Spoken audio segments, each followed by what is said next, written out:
السلام علیکم۔ آج ہم بات کریں گے کہ بچے اسکول کالج میں فیل کیوں ہوتے ہیں۔ ہر فرد کی یہ امنگ ہوتی ہے کہ وہ دنیا میں بلند مقام حاصل کرے۔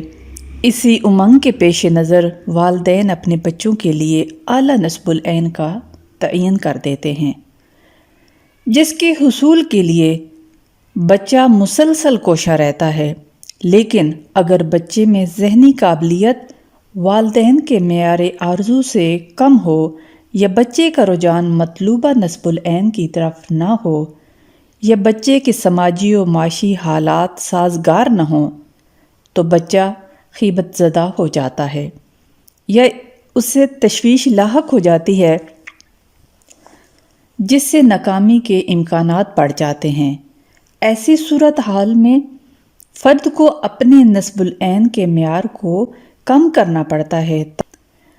اگر فرد کے معیار آرزو کو اس کی ذہنی قابلیت سے بلند یا کم کر دیا جائے تو اس پر مایوسی طاری ہو جاتی ہے۔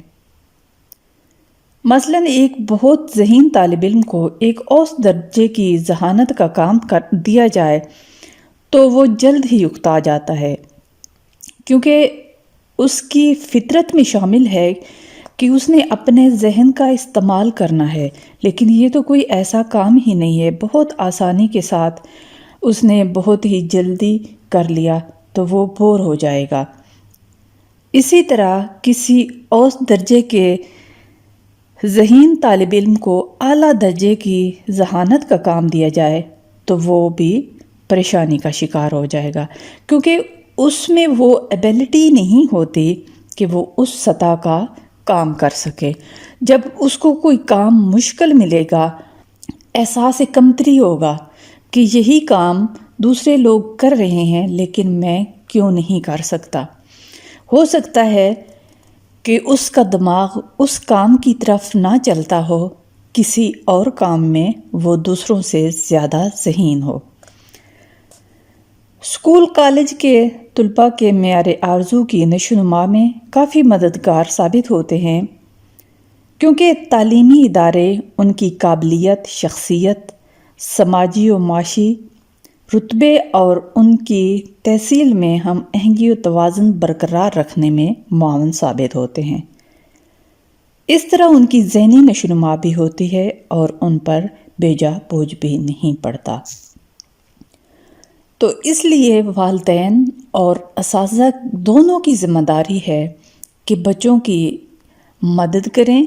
ہر فرد کی ذاتی محرکاتی سطح سے بہت زیادہ کام لینا یہ جذباتی مسائل کا شکار ہو جانا، لیکن مشکل کام کے لیے فرد کی محرکاتی سطح کا بلند ہونا لازمی ہے۔ اگر طالب علم کو کام کرنے کے دوران بہت زیادہ تحریک دے دی جائے تو اس کی تشویش بھی بڑھ جاتی ہے۔ اگر تشویش زیادہ ہو تو اس کی ذہنی استعدادیں متاثر ہوتی ہیں، جیسے خوف زدہ، اداس اور مایوس طلباء کی کارکردگی ان کی صلاحیتوں سے کم رہ جاتی ہے۔ یہ ضروری نہیں کہ منفی جذبات ہی اثر انداز ہوتے ہیں، بلکہ مثبت جذبات تعلیمی کارکردگی کو بلند کرتے ہیں۔ جو طالب علم بخوبی جماعت میں جاتا ہے، دلچسپی سے کام کرتا ہے، اس کے لیے تعلیم حاصل کرنا آسان کام ہے۔ اس کے برعکس جذباتی دباؤ فرد کے لیے تعلیم کو مشکل بنا دیتا ہے اور اس کی توجہ اپنے کام کی طرف نہیں ہوتی۔ تو اس لیے بہتر یہی ہوتا ہے کہ بچے یا بڑے جو کالج میں جاتے ہیں وہ بچے چھوٹے بچے نہیں ہوتے، لیکن تمام اسٹوڈنٹس چاہے وہ جس ایج کے بھی ہوں، ان کی ذہنی سطح کے مطابق انہیں مضامین دیے جائیں۔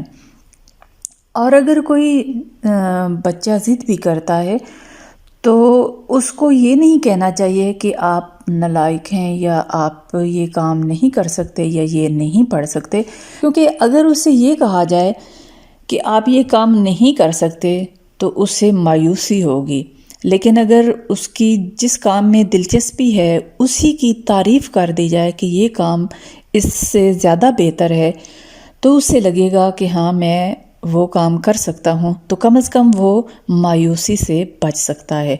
تو اس لیے سبجیکٹ کا انتخاب والدین اور اساتذہ کی رہنمائی بہت ضروری ہوتی ہے۔